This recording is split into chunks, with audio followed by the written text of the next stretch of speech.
sume a este movimiento con este coro gigante que dice así: 1, 2, 3.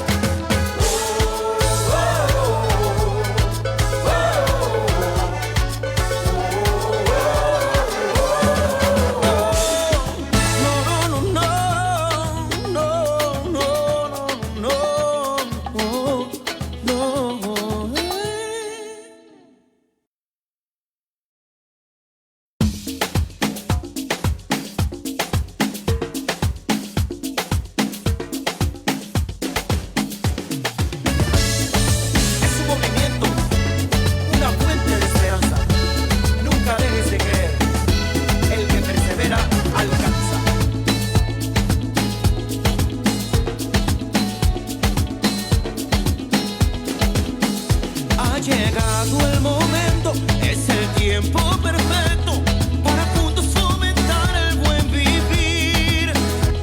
Y la meta no es lejana si tenemos la confianza que la fe y la voluntad mueven montañas. Es la hora del cambio, tu energía es tu aliado y la mano que te ayuda a resurgir. Porque en este movimiento la humildad es el secreto y el motor para emprender el porvenir.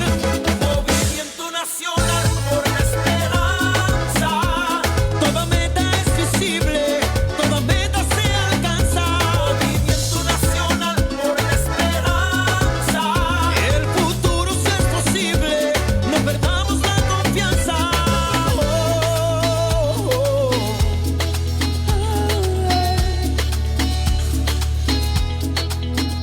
Porque en este movimiento la humildad es el secreto y el motor para emprender el porvenir. Movimiento nacional por la esperanza. Toda meta es visible, todo se alcanza. Movimiento nacional por la esperanza. El futuro si es posible, no pierdas la confianza. Oye, es el movimiento nacional por la esperanza, donde todo se hace posible, donde todo se alcanza. Sembrando el futuro, haremos historia y a paso seguro, veremos la gloria. Sembrando el futuro, haremos historia. Llegó ese momento, llegó la hora, poquito a poquito todo mejora. Sembrando el futuro, haremos historia. Que la confianza de saber que con fe y esperanza va a suceder. Sembrando el futuro. Y ahora quiero que todo el mundo se sume a este movimiento con este coro gigante que dice así: 1, 2, 3.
adelante que dice así.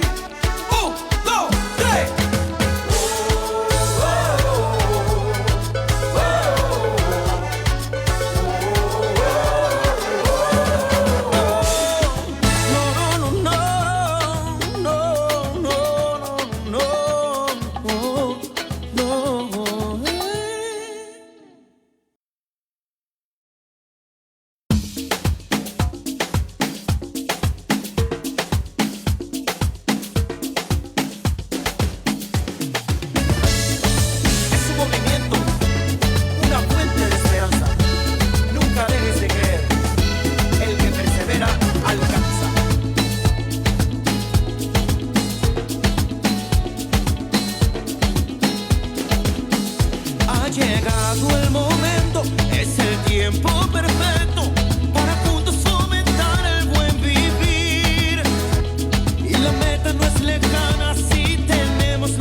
Buenas noches, compañeros y compañeras.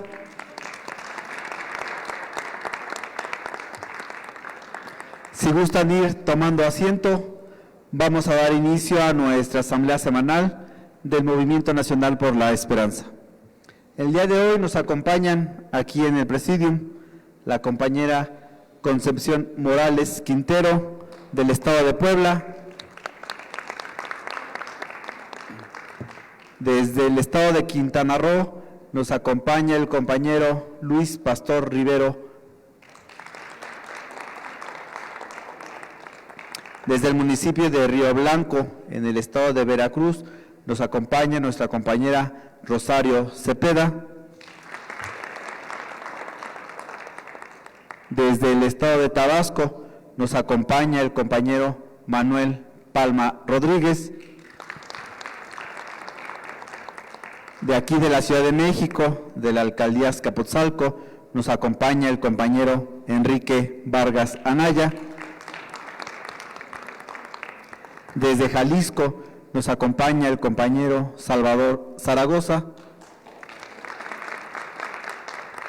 Y como cada 8 días, nuestro dirigente nacional, el profesor René Bejarano Martínez. Para iniciar con nuestra ronda de participaciones, le vamos a ceder el micrófono a nuestra compañera Concepción Morales Quintero. Muchas gracias, compañeros. Buenas noches, compañeros. Profesor René, muchísimas gracias por esta bonita invitación. Le manda saludos el licenciado Ángel Palestina de Puebla y también ahora nos acompañan nuestras compañeras del municipio de Aguatlán, al cual les pido un fuerte aplauso para ellas. Estamos trabajando con comités comunitarios de mujeres de la 4T y pues estamos a la orden, estamos para servirles, estamos nosotros pues con el propósito de seguir sumando a más mujeres a este movimiento. Muchísimas gracias, profesor, y le agradezco la invitación. Gracias. Muchas gracias, compañera Concepción Morales. Nos vamos hasta Quintana Roo y le cedemos el micrófono al compañero Luis Pastor Rivero. Muy buenas noches a todos, muchas gracias. Quiero mandarle un saludo en especial a nuestro líder nacional, el profesor René Bejarano. Muchas gracias por sus atenciones. A mi siguiente líder, que es el líder Noé Flores. Y en Quintana Roo hemos estado trabajando este tiempo, tuvimos nuestra toma de protestas, en nuestras asambleas municipales que hemos estado haciendo, y llegamos hasta el momento de donde hemos recibido nuestras tablets para empezar con la afiliación con Morena. Ha sido un trabajo en equipo, ha sido un trabajo fuerte en las reuniones de saber cómo nos vamos a coordinar, hacer nuestra estructura para todos los que se estuvieron conectando, a mis compañeros de Quintana Roo, que saben los trabajos por Zoom, por Meet, el ponernos de acuerdo. Y fue algo muy sencillo, para no extenderme demasiado. Nada más acudimos a comprar las tablets a los lugares que son oficiales, porque tienen que ser de una marca y un modelo en especial, y de ahí retomar lo que son de las tablets, pues nada más era llevarlas a Morena. Ahí de hecho marca en el circular que hay que venir a las oficinas. Los compañeros nos trataron muy bien, fue una atención muy correcta por nuestros compañeros de Morena. A ellos sabían que veníamos de Movimiento Nacional por la Esperanza y que somos gente trabajando.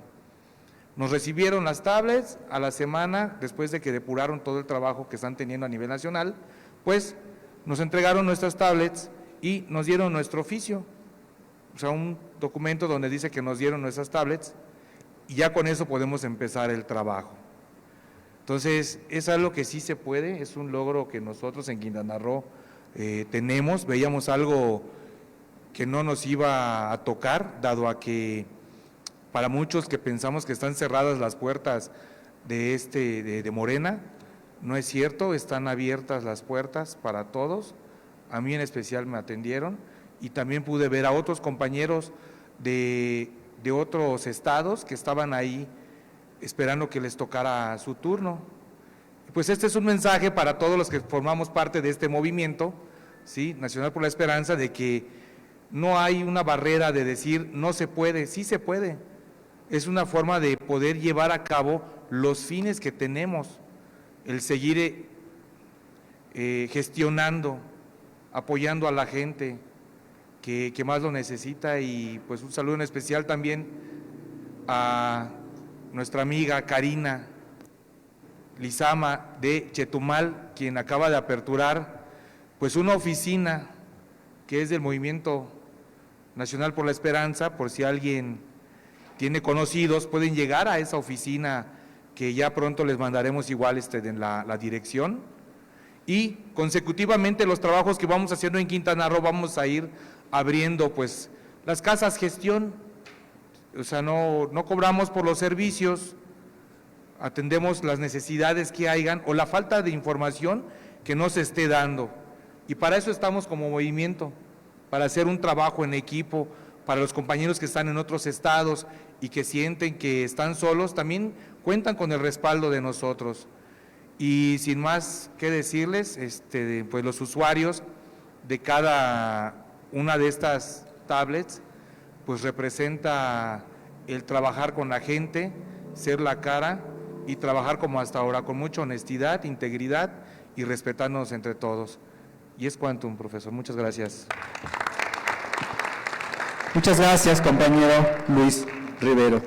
Ahora nos vamos hasta Veracruz y le cedemos el micrófono a nuestra compañera Rosario Cepeda. Hola, ¿qué tal? Buenas noches. Como siempre es un placer estar al lado del profesor, quien lleva el Movimiento Nacional por la Esperanza. Antes que nada, agradecerle a nuestra presidenta Claudia por hacer el 2025 el año que empodera a las mujeres indígenas.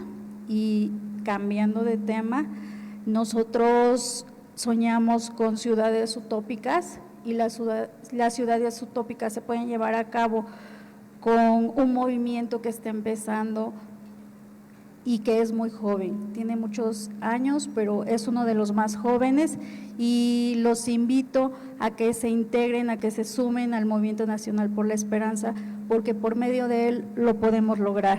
Gracias. Muchas gracias, compañera Rosario Cepeda. Ahora le cedemos el micrófono a nuestro compañero Enrique Vargas Anaya. Buenas noches, compañeras y compañeros. Un saludo desde Azcapotzalco para todas y todos. En Azcapotzalco nos identifica un gentilicio, dice que somos chintololos. Y ahí hemos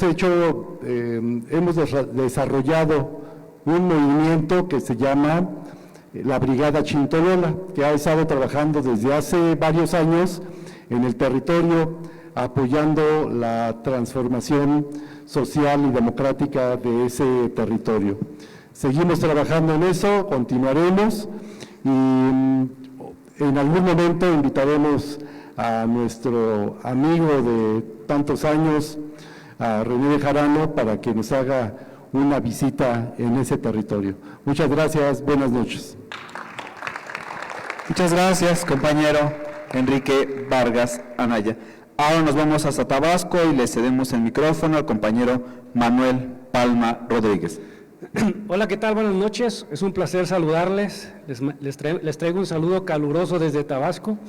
Y también traemos ahí por una inquietud, el pueblo del sur, un tema, todos estamos de acuerdo con todo lo que se está haciendo en la 4T, en la Cuarta Transformación, pero hemos recogido ahí entre la gente que realmente al ciudadano no le molestan las reelecciones. Tan es así que si se hubiera reelegido Andrés Manuel López Obrador otra vez, todos gustosamente hubiéramos votado por él. Sin embargo, pues él puso el ejemplo, la vara alta, y cualquiera inferior a él no va a poder hacer lo siguiente, ¿no? También hemos recogido que el nepotismo también no le molesta tanto al ciudadano, lo que le molesta es cuando no trabaja. Y hemos visto también que las recomendaciones de un político de alta envergadura, cuando ve a alguien con cierto talento y lo quiere recomendar, tampoco le molesta al ciudadano. Es más, el mismo Jesucristo recomendó un ladrón para entrar al cielo el día que lo crucificaron. Pero hay algo que sí le molesta al ciudadano y muchísimo. Y es que cuando le dan la oportunidad a un político de que tenga una participación, un empleo temporal, porque es un empleo temporal que obtuvo por una elección popular, no haga bien su trabajo, robe o X cosa. El pueblo está molesto de que en tiempos de elecciones, en los partidos, incluyendo Morena, agarren un puñado de políticos y le digan, escoge aquí, pueblo, el menos peor, cuando lo que le tienen que ofrecer es lo nuevo, lo mejorcito, y darle la oportunidad a los que no se la han dado, y decirle al pueblo, de aquí escoge al mejor. Eso es lo que se le debe estar haciendo. La propuesta que tenemos es que, ojalá de esta plataforma, pues llegue a María Alcalde Luján, que a todos los empleados temporales que tienen su empleo temporal por elección popular, se les empieza a medir con indicadores y al final ser evaluados. Y claro, que tengan un espacio de creatividad. ¿Por qué? Porque va a haber gente que va a decir, no me puedo pegar a estos indicadores, a estos objetivos, y se les puede dar, no podemos negarnos a la creatividad y a la innovación, pero se tiene que evaluar con una tesis al final de los hechos realizados, para que así empecemos a peinarle los piojos al partido. Otra cosa que le molesta al ciudadano es que alguien que está formado en las filas de otro partido se forme adelante en las filas de nosotros cuando debe de ir atrás. Entonces, todo esto se tiene que empezar a mejorar, y la única forma es pues, poniéndonos a trabajar. La propuesta que tenemos es que empecemos a evaluar a todos los servidores públicos que han obtenido su empleo temporal por una elección popular. Esta es la inquietud que he traído de allá del sur, y gracias por permitirme comunicárselos. Es un placer estar aquí con ustedes. Gracias. Muchas gracias, compañero Manuel Palma Rodríguez. Nos vamos hasta Jalisco y le cedemos el micrófono al compañero Salvador Zaragoza. Buenas noches, compañeros. Profesor, buenas noches, muchas gracias. Quien ignora su historia está condenado a repetirla. El pasado 1 y 2 de marzo se llevó a cabo una reunión de los sobrevivientes de la guerra sucia de los años 70 del siglo pasado, del movimiento armado socialista. Al cerrarse las puertas a toda participación política por la vía legal en aquellos años, luego de una brutal represión por parte del gobierno autoritario, y que pues el culmen fue las matanzas de estudiantes en el 68 y en el 72, entonces muchos de esos jóvenes optaron por irse por la lucha clandestina. Esa historia se trató de borrar. Casi nadie hablaba en los libros de texto de historia, no se hablaba del movimiento del 68 o se hablaba así de manera marginal, y hace falta que se conozca esa historia. También pues se trata de borrar las gestas históricas como la que se conmemora mañana, que es la expropiación petrolera. ¿Y qué tienen de común estas efemérides? ¿Por qué conmemorarlas? La primera es saber que gracias a esas luchas tenemos ahora un gobierno popular, como el del general Lázaro Cárdenas en aquel tiempo, que rescató para el desarrollo nacional el petróleo, y el pueblo mexicano, heroico como siempre, lo apoyó movilizándose, y con lo que pudo fueron a pagar por la indemnización de las compañeras expropiadas.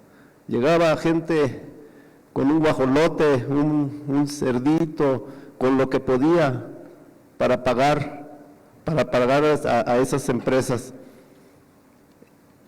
El neoliberalismo cambia las fechas por ejemplo, hoy era un día feriado en conmemoración al natalicio de Benito Juárez, y se cambia, entonces se va borrando de la memoria por qué estamos, por qué esa fecha de descanso, y ya decimos que es un fin de semana largo, ¿verdad? Entonces, pues reconozcamos en su justa medida a quienes gestaron y con ello cumplieron para el bien de la historia y del pueblo. También, pues no olvidemos al movimiento feminista, el movimiento de las trabajadoras en su lucha por reivindicar derechos de todos, desde las mujeres rusas que con el lema Pan y Rosas o Pan y Paz, hasta los movimientos feministas en México de Elvia Carrillo Puerto, de Carmen y Natalia Cerdán, entre muchas otras mujeres que pues han pasado a la historia. Recordemos que en 1975 se constituyó el Año Internacional de la Mujer y que fue instaurado allí, que se declaró el 8 de marzo como el Día Internacional de la Mujer, que yo agregaría el Día Internacional de la Mujer Trabajadora. Recordemos pues el natalicio del Benemérito de las Américas, artífice del Estado mexicano y de las leyes de reforma, al general Lázaro Cárdenas, que defendió nuestra soberanía y nos dio una palanca de progreso, poniendo en práctica las garantías y derechos del pueblo que consigna nuestra Constitución, fruto del movimiento revolucionario de 1910.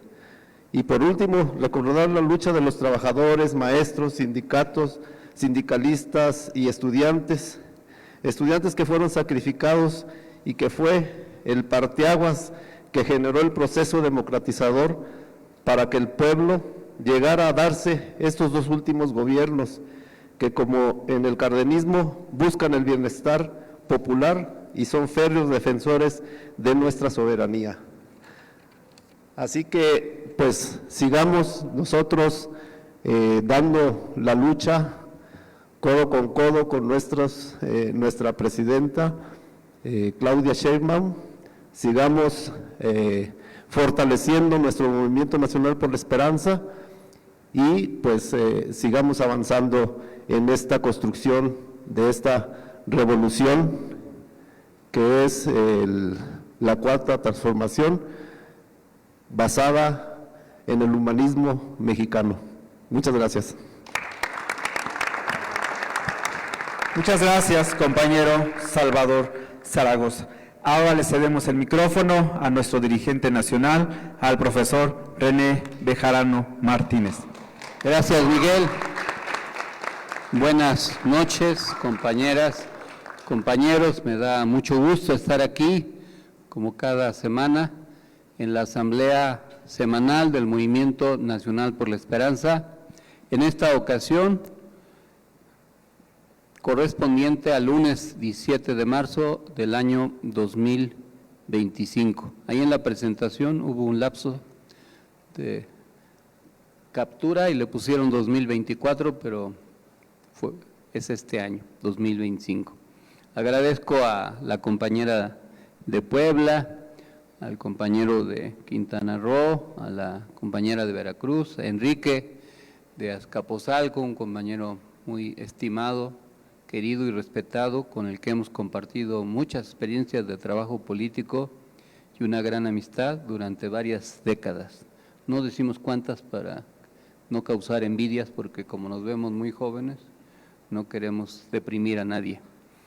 Al compañero Miguel, joven impetuoso, tabasqueño, como se caracterizan los del trópico, y a Salvador Zaragoza de Jalisco, así como a todas y a todos ustedes del Estado de México, de diversas alcaldías de la Ciudad de México, de Sinaloa, de Tlaxcala, de Oaxaca, etcétera. Muchas gracias por acompañarnos y también muchas gracias a todas y a todos los que desde diversos puntos de la República nos ven y nos escuchan a través de las redes sociales en este mismo momento, o a quienes lo hacen a lo largo de los próximos días o lo harán a lo largo de los próximos días. Muchas gracias. Hay muchos temas que comentar, entre otros los siguientes. En primer lugar, el Gabinete de Seguridad sigue buscando al exgobernador de Michoacán, Silvano Aureoles Cornejo, quien tiene una orden de aprehensión pendiente por peculado relacionado a una serie de construcciones de cárceles en aquella entidad durante su administración, según informó el fiscal Alejandro Hertz Manero, quien aseguró que tarde o temprano lo van a detener.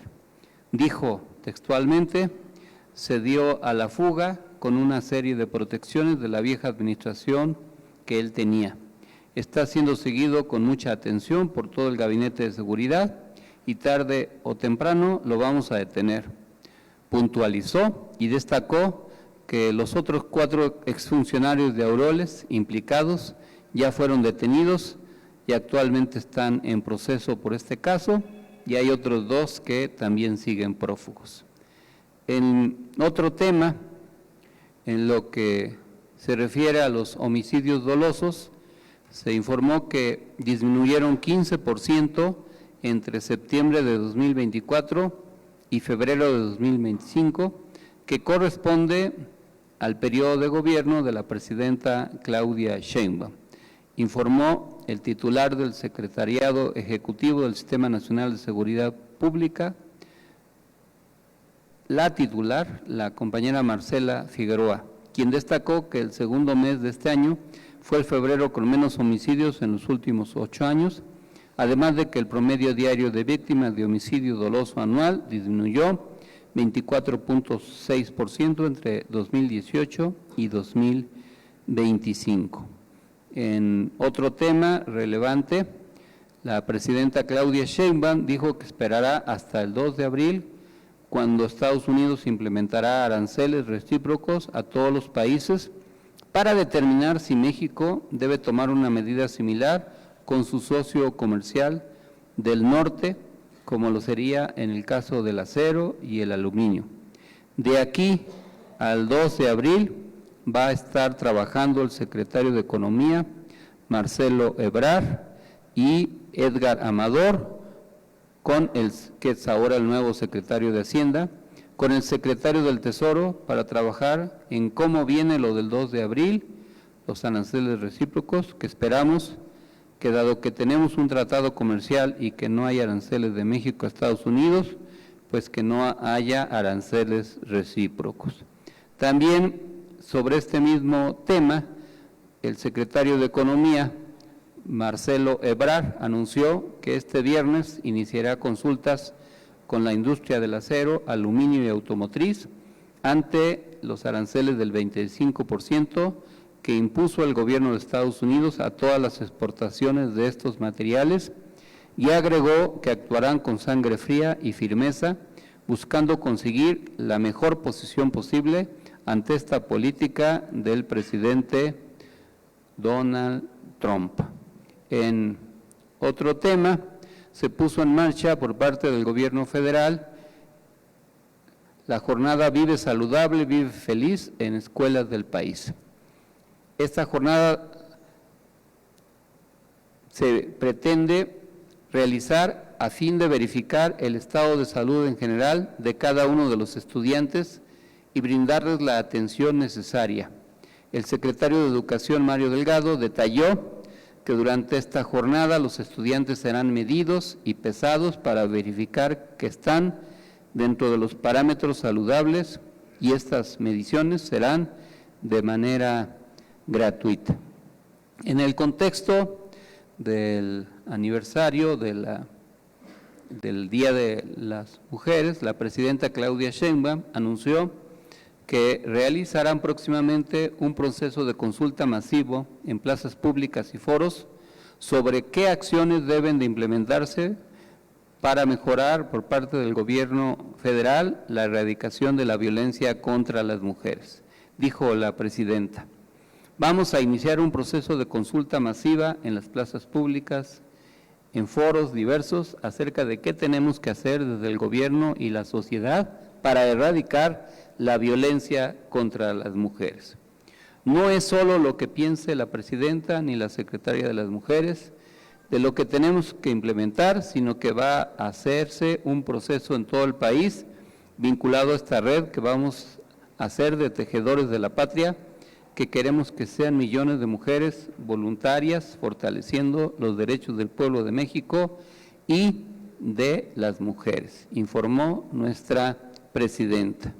En otro asunto, la presidenta Claudia Sheinbaum dio su respaldo a la propuesta de la jefa de gobierno, Clara Brugada, respecto a las corridas de toros en la Ciudad de México, en la que se estipula que seguirá la tauromaquia, pero sin violencia y sin maltratar a los toros, para lo cual establece una serie de reglas y cuya iniciativa se discutirá en el Congreso local.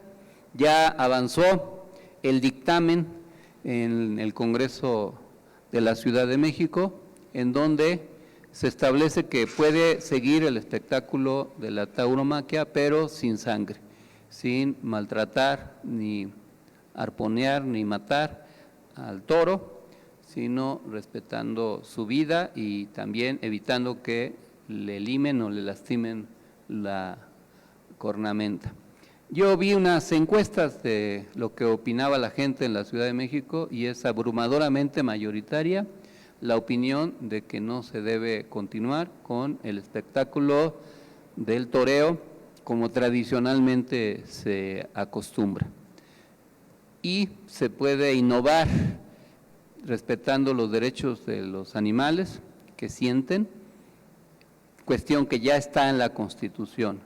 Y no se trata de eliminar fuentes de trabajo ni un espectáculo, sino vivimos en una sociedad que pretende evitar la tortura contra cualquier ser humano y pues también contra cualquier ser sintiente, contra cualquier animal, y no debemos incentivar que la tortura y la muerte de un animal que sufre pues sea un espectáculo y que eso siga reproduciéndose. Sí, hay gente que apela a la tradición, pero hay tradiciones que se deben abandonar.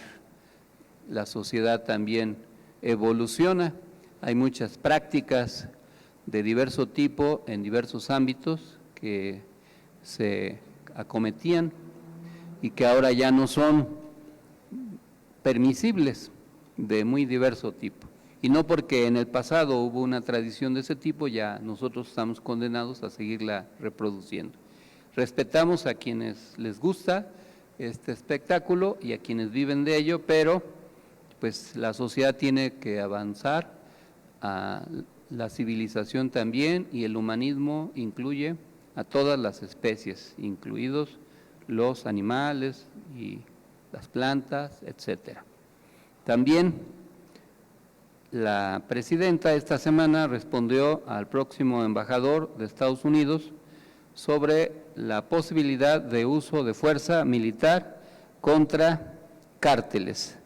Dijo la presidenta que no está de acuerdo y que no está sobre la mesa el uso de la fuerza militar estadounidense en México para combatir a los cárteles de la droga, luego de que el próximo embajador de Estados Unidos en el país, Ronald Johnson, lo planteara como una posibilidad.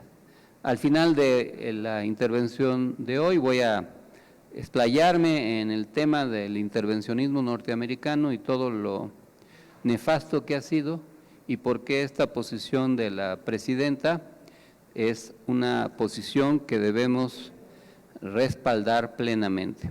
En otro asunto, la presidenta también confirmó que su teléfono y cuenta de correo electrónico fueron hackeados, pero la Agencia de Transformación Digital tomó cartas en el asunto tras ser alertados por Apple y lo revisó muy rápido. Sin embargo, aclaró que tanto el teléfono como el correo electrónico son muy antiguos y actualmente no los usaba para su comunicación personal. En un tema que es ha sido en los medios de comunicación un tema relevante.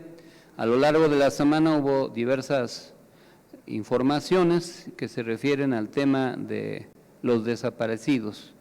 La Fiscalía General de la República investigará a fondo el caso del crematorio clandestino en un rancho de Jalisco, respecto a los antecedentes del mismo y a los propietarios y usuarios de los inmuebles, antes de analizar en ese entonces una posible atracción, aunque posteriormente la presidenta le pidió al fiscal Alejandro Gertz Manero que la Fiscalía General de la República atrajera esa investigación. Gertz Manero dijo que no, dijo textualmente, no es creíble que una situación de esa naturaleza no hubiera sido conocida por las autoridades locales de ese municipio. Y sobre este mismo tema, a lo largo de la semana, la Fiscalía de Jalisco tenía bajo su resguardo desde 2024 el rancho ubicado en Teuchitlán, en el que se halló un crematorio clandestino y un centro de adiestramiento, reveló la presidenta Claudia Sheinbaum, quien pidió una explicación acerca de lo que pasó tras el aseguramiento de dicho inmueble y una investigación de lo que se encontró en él antes de sacar cualquier conclusión. Necesitamos la información de qué hay en el predio, qué se encontró. Es importante, primero que nada, hacer la investigación antes de plantear conclusiones. ¿Qué se encontró en el predio? Antes que nada. Esa información para que las fiscalías, que son las que deben de actuar, puedan dar información a todo el país. Y en este mismo sentido, el día de hoy se planteó por parte de la presidenta una serie de iniciativas para incrementar el presupuesto para la búsqueda de las personas que hayan sido forzosamente desaparecidas, que se haga un conjunto de reformas legales que ya se turnarán a las cámaras para reforzar esta actividad. Creo que fue muy oportuno el pronunciamiento de hoy, pues la presidenta se comprometió a llegar a la verdad de lo que ocurrió en el rancho Izaguirre, ubicado en el municipio de Teuchitlán, Jalisco, donde un colectivo de buscadores halló un crematorio clandestino y un centro de adiestramiento, y además aseguró que no habrá impunidad. En el gobierno no habrá construcción obscura de verdades históricas, nunca. Desde el gobierno no se tolerará la construcción de verdades a medias o falsedades. Siempre estaremos con la verdad y la justicia. Y al respecto a lo que les decía, la presidenta Claudia Sheinbaum presentó un plan basado en 6 puntos para atender el problema de la desaparición de personas, a fin de combatir este delito y también brindar atención a los familiares de las víctimas. Entre los puntos que contempla están 2 reformas, una de ellas para consolidar el certificado único de registro de la población y la otra para crear la base única de información forense para dar paso a la plataforma de identificación humana. Esto es un asunto muy relevante, muy importante, porque es un tema muy sensible, toda vez que durante décadas, desde la Guerra Sucia de los años 70, que aquí nos recordó Salvador, se vienen padeciendo desapariciones forzadas de personas, tanto desde los gobiernos de diversas épocas, como ahora por entes privados vinculados a actividades criminales. En estos días, por ejemplo, vi una foto del momento en que se detienen algunas personas durante el día en que murió Lucio Cabañas, y entre ellos había un joven de 15 años que era guerrillero del Partido de los Pobres y que estaba con vida, se ve en las fotos, no memoricé su nombre, pero la denuncia es que se lo llevaron los soldados y nunca más se supo de ese joven. Nunca se dio un reporte de lo que había sucedido con su vida, si se le presentó ante las autoridades o no, y todo esto pues formó parte de la llamada Guerra Sucia en México, y esto desde entonces se ha venido padeciendo. No es un tema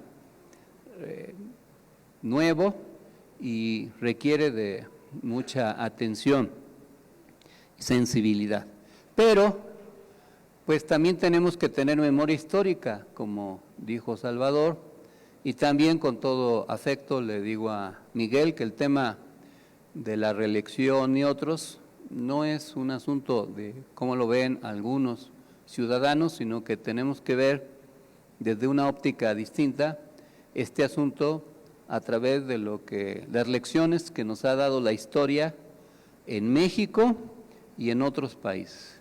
Y también en esta coyuntura, pues recordar lo que significa la intervención militar o de diverso tipo del gobierno norteamericano, si acaso se permitiera con el pretexto del combate a la delincuencia, lo que ha significado en la historia esa intervención, ya no digamos en el siglo XIX que nos costó más de la mitad de nuestro territorio nacional, sino en otros países a lo largo de diversas décadas.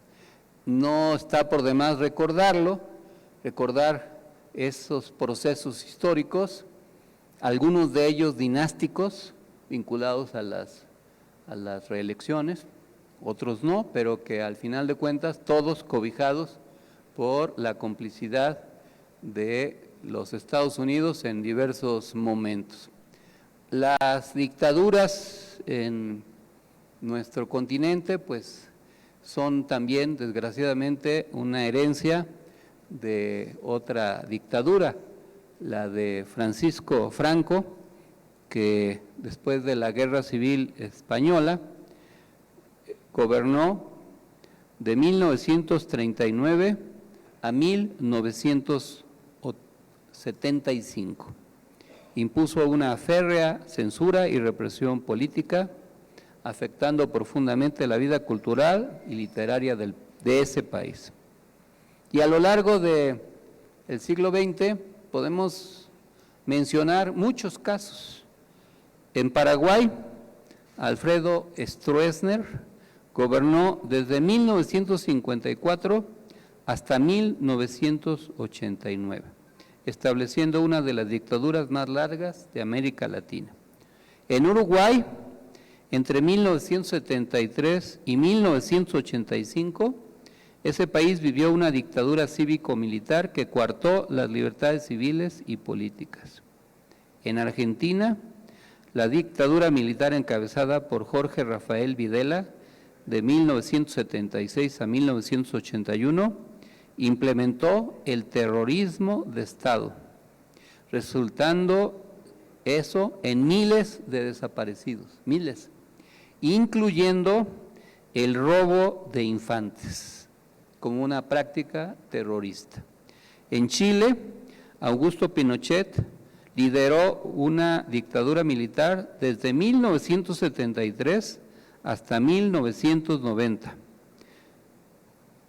En Guatemala, los regímenes de Manuel Estrada Cabrera, de 1898 a 1920, de Jorge Ubico, de 1931 a 1944, y de Efraín Ríos Montt, de 1982 a 1983. En este último caso, hubo la desaparición y el asesinato de 30,000 guatemaltecos de integrantes de los pueblos originarios. 30,000. También tenemos que recordar a Nicaragua. La familia Somoza mantuvo una dictadura militar, en este caso una familia, desde 1936 hasta 1970. 1979. En Brasil, el golpe militar de 1964 derrocó al presidente João Goulart, instaurando una dictadura que duró 21 años, hasta 1985. Quiero decirles que estos no son los únicos casos. Tenemos que recordar otros países en donde, de nuestro continente, en donde también se presentaron este tipo de asuntos. Es el caso de El Salvador. En El Salvador, durante el siglo XX, los principales dictadores fueron el general Maximiliano Hernández Martínez, de 1931 a 1944, y después Osmin Aguirre y Salinas, de 1944 al 45, y del 45 al 48, el general Salvador Castañeda, y el coronel José María Lemus, de 1956 a 1960. Estas dictaduras incluyeron pues diversas acciones militares durante todo este tiempo. Colombia no es la excepción. La dictadura del general Gustavo Rojas Pinilla en Colombia fue de 1953 a 1957, y toda la guerra contrainsurgente contra las guerrillas significó el terrorismo de Estado en contra de las FARC y del ELN, y muchos de los crímenes se cometieron a través de las llamadas autodefensas, que eran grupos paramilitares armados por el gobierno en contra de la izquierda. Y a propósito de la reelección y las dinastías, la dictadura de François Duvalier, conocido como Papá Doc, y posteriormente la de su hijo Jean-Claude Duvalier, conocido como Baby Doc, fueron de las más sangrientas y duraderas, de 1957 a 1986. También en Venezuela, ahora que se critican al régimen venezolano, tenemos que recordar que en Venezuela, Juan Vicente Gómez, esta dictadura se extendió desde 1908 hasta 1935. Y hablemos de Bolivia. En Bolivia se dieron una serie de dictaduras militares entre 1964 y 1982. Bolivia fue un país con mucha inestabilidad gubernamental. René Barrientos Ortuño, de 1964 al 69, Alfredo Bando Candia, del 69 al 70, Juan José Torres, del 70 al 71, Hugo Banzer, del 71 al 78, y Luis García Mesa Tejeda, del 80 al 81. Todos estos gobiernos militares fueron protegidos y propiciados por el gobierno norteamericano, a través de la injerencia que el gobierno se arrogó desde la dictadura Monroe, que se extendió desde hace 200 años, y que ha sido retomada paulatinamente durante diversos momentos.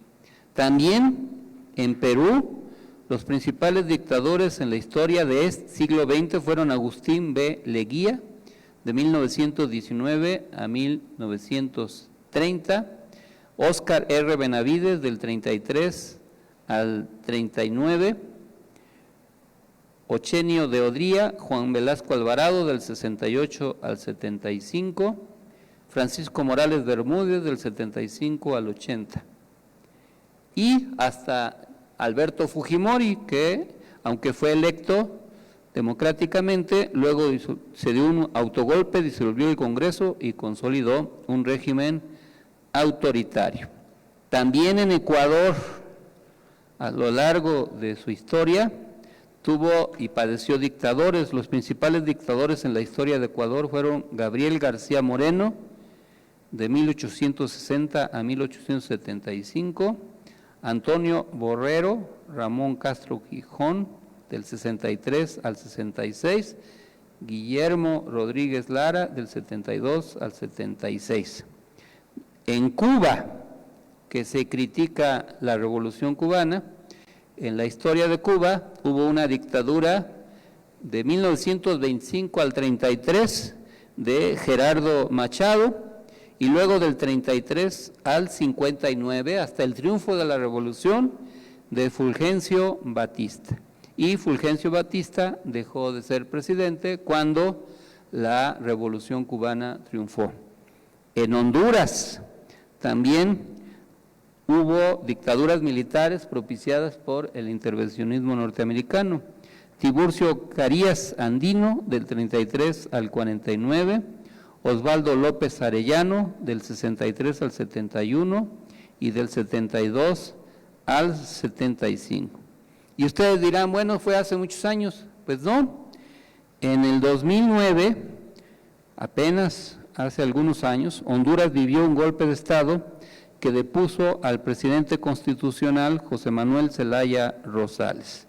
Este acontecimiento culminó con la llegada de Juan Orlando Hernández, impulsado por las Fuerzas Armadas de aquel país. Juan Orlando Hernández fue presidente del 2013 al 2017. Perdió las elecciones después de la lucha que encabezó el Partido Libre y que llevó al poder a la actual presidenta, la presidenta Xiomara, pero después de eso, si se habla de narcopresidentes, pues este fue un narcopresidente. Juan Orlando Hernández fue arrestado en Honduras a solicitud de Estados Unidos, que lo acusó de conspirar para importar cocaína y otros delitos relacionados con armas de fuego. Tras su extradición, un tribunal norteamericano lo declaró culpable y fue condenado a 45 años de prisión. Ese que fue el beneficiario del golpe de Estado contra Luis Miguel Zelaya. En Panamá se han dado diversas dictaduras militares desde 1968 hasta 1989. Se dio, aunque tenía algunas características independentistas, al final fue una dictadura, la de Omar Torrijos, y del 68 al 81 y del 83 al 89 de Manuel Antonio Noruega. Y podemos decir que México y Costa Rica pues son la excepción. Pues sí, en parte eso es cierto, porque durante el siglo XX México pues tuvo un sistema de partido de Estado que permitió estabilidad y Costa Rica se declaraba como la Suiza de América, pero tuvimos nuestra propia dictadura, fuimos precoces, porque nuestra dictadura duró de 1876 a 1911, la dictadura de Porfirio Díaz, cuyo lema inicial de la revolución, ¿cuál fue, Manuel? Sufragio efectivo, no reelección. ¿Cómo dice? No reelección. Entonces, es una lección histórica, no son caprichos, no es que se le haya ocurrido a la presidenta que en México se haya que retomar esta historia en la mayoría de los casos, ha sido una historia traumática, una historia negativa. Se puede afirmar que la capacidad visionaria de Bolívar en la Carta de Cartagena argumentó en contra de la reelección, justamente Bolívar. En la historia reciente de la izquierda latinoamericana, pues sí se han dado casos en donde existe la reelección. es el caso de Cuba. Sin embargo, Cuba vive un acoso. Yo estoy seguro que si Cuba tuviera el cese del bloqueo, pudiera haber una regularidad, una regularización.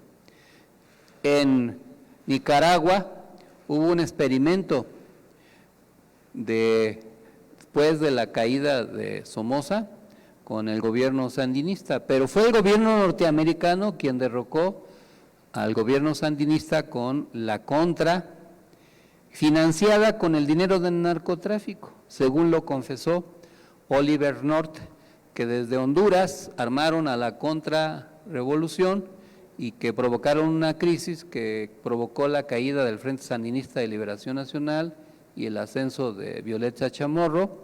Los sandinistas recuperaron el poder y ahora, quizás en el exceso, pues se han defendido aplicando medidas polémicas acerca de su forma de gobernar.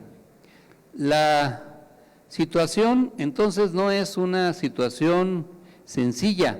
Necesitamos recordar que todo esto ha provocado una secuela de dolor y de muerte, y que hay responsabilidades, no es un asunto fortuito, hay una constante histórica. Una, el intervencionismo norteamericano para proteger sus intereses, ya sea a través de la intervención directa, de los bombardeos, como sucedió en Guatemala, o de la CIA, como sucedió con Chile, o a través de los golpes blandos, como ahora se conocen, en diversos países de América Latina. ¿Qué tenemos que aprender? Pues aprender de la historia. Muchos de estos episodios están en los libros de historia, pero también están en la narrativa, en la poesía.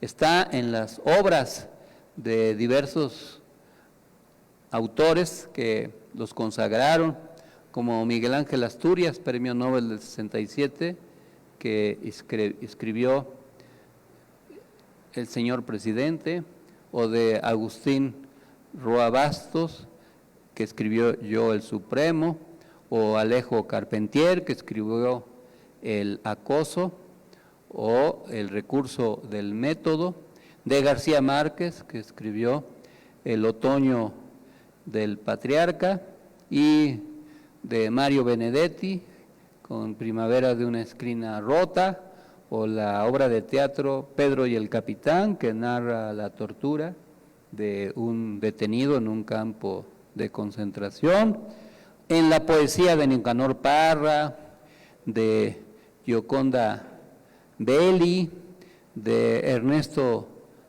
Cardenal, etcétera. Todo esto es memoria histórica y tiene que ver también con el exilio.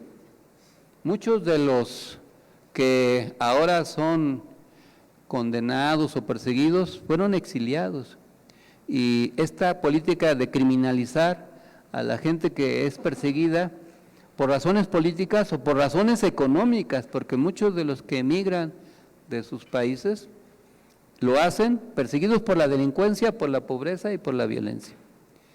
Y el que se les vuelva delincuentes no es algo que nosotros debemos admitir. Y tampoco el discurso ultraderechista, la política violatoria de los derechos humanos, como quiere entronizarse en nuestro continente con las idioteces de Javier Milei en Argentina, o las medidas represivas y autoritarias de Bukele en El Salvador, que se está volviendo el carcelero de Estados Unidos, que ofrece su cárcel para resguardar a personas acusadas de diversos delitos, violentando todas las normativas internacionales, los derechos humanos. El Salvador, por ejemplo, es la población que tiene, el país que tiene más presos por habitante de todo el continente. Si México se aplicara la política de El Salvador, habría 10 millones de presos en México. y muchos de ellos solo por su apariencia. Si algunos de ustedes ostentan un tatuaje, visible o en sálvase a la parte, pues sería posible sospechoso de pertenecer a un grupo delictivo. Así se las gastan en El Salvador, por la pura apariencia. Si les gusta usar pantalones rotos, luidos, medio mugrosos, pues son susceptibles de ser acusados de delincuentes. Y eso, pues nosotros no lo podemos admitir. Tener memoria histórica es necesario para aquilatar lo que ha pasado, lo que nos puede pasar en el presente y lo que es susceptible de suceder en el futuro. Nosotros no padecimos ninguna dictadura militar, por eso quizás no tenemos el trauma de otros países, pero en Argentina, a raíz de la comisión que se dio para investigar los crímenes de la dictadura presidida por Ernesto Sábato, conocido por, entre otras obras, por El Túnel, una novela corta de gran impacto, de carácter existencialista, pues se aprendió la consigna nunca más un proceso como ese. Y en México por eso es muy importante que ahora nuestra presidenta retome el tema. No se trata de negar una realidad. El problema de los desaparecidos, de la desaparición forzada de personas, es un tema lacerante, es algo que provoca mucho dolor, porque los sobrevivientes de los desaparecidos, si es que ya han fallecido, no pueden sopesar ni vivir su duelo, no pueden superarlo, están pues condenados a el desasosiego permanente y por eso no se les debe confrontar, como dijo la presidenta, no se les debe estigmatizar, aunque a veces acudan en algunos excesos o bien se manipulen políticamente por intereses de otro tipo estos hechos. Lo relevante es que se siga combatiendo. Ya durante el gobierno de López Obrador y de lo que va de Claudia Sheinbaum, el Estado mexicano no es responsable de ninguna desaparición forzada de ninguna persona. Pero en algunos estados o municipios los gobiernos no siempre son independientes de los grupos delictivos y a veces prohijan crímenes de diverso tipo o los encubren, como es el caso de Techuitlán, que pues se sabía que existía y se volteó para otro lado, negar la realidad. Pero como es el caso de Ayotzinapa, que se piensa que un tema puede ser irrelevante y ya ven lo que sucedió y lo que sigue siendo un tema relevante después de más de 10 años, pues este asunto, el del rancho Izaguirre, que pudiera ser menor, irrelevante, se convirtió en un tema nacional porque hay un caldo de cultivo propicio para ello.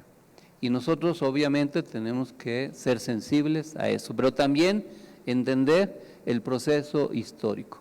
Y también el deslinde de responsabilidades, porque si a esas vamos, ahora los priistas que se dan baños de pureza, pues fueron los gobiernos priistas los que desencadenaron la guerra sucia de los años 70, los que enviaban helicópteros con detenidos guerrilleros y los arrojaban a mar abierto en las costas de Guerrero, los que encarcelaron en el campo militar número 1 y en otros lugares, los que tuvieron las prisiones clandestinas en Tlaxcuaque de la Brigada Blanca y otros crímenes de diverso tipo. Fue durante el gobierno de Calderón que se exacerbó el tema por su absurda guerra contra el narcotráfico y resultó que al igual que en Honduras, que Orlando Hernández, el golpista presidente de aquel país, resultó ser condenado por narcotráfico, ahora Genaro García Luna está en Estados Unidos declarado culpable y sin embargo los panistas y los priistas pues se llenan la boca de acusar a la Cuarta T de lo que ellos fueron. Cuando los oigo hablar y los veo, me parece alcanzar a ver que un hilillo de sangre corre por entre la comisura de sus labios. De ese tamaño es su responsabilidad. Y por eso nosotros tenemos que seguir refrendando el humanismo mexicano, el no intervencionismo, la defensa de nuestra soberanía, sin caer en provocaciones, pero reivindicando nuestra propia capacidad para dotarnos de paz y combatir la violencia, la inseguridad con los instrumentos de la política social y del combate a la inseguridad y la violencia. Y este recuento histórico, que a lo mejor los aburrí, los cansé, no es ocioso.